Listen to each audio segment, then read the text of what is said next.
আসসালামু আলাইকুম রহমতুল্লাহ বারকাতু। আমাদের ডিজিএম স্যার, পল্লী বিদ্যুৎ ট্যানারি শাখা, ট্যানারি জোন স্যার, ওই যে এখন থেকে আমাদের ট্রান্সফর্মার সরে নেওয়ার চেষ্টা করছিল, নিতে পারেনি। পরে কালকে স্যার ওই যে ওমর ফারুক স্যার আসছিলেন, তো আসছে উনি, তো এটা চেঞ্জ করে নিয়ে এসছে আবার। তো সারা রাত স্যার বাইরে ছিল, ওখানে খুঁটির কাছে রাখা আছে।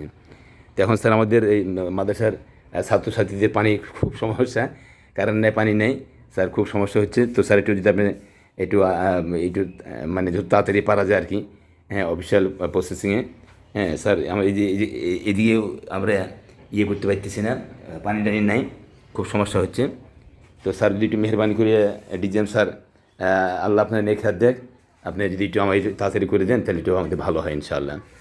আল্লাহ কবুল মঞ্জুর করুক। আমাদের ওমর ফারুক স্যারকে পাঠিয়ে দিলে স্যার উনি এসে আমাদের কাজটা করে দিয়ে যাবে ইনশাআল্লাহ। আমাদের ছাত্রছাত্রীরা স্যার অনেক কষ্ট পাচ্ছে, এরা, আমি ছুটি দিয়ে দিলাম এদেরকে, পানি নাই এই জন্য। জি স্যার, আপনাকে অবশ্যই ধন্যবাদ স্যার। আসসালামু আলাইকুম।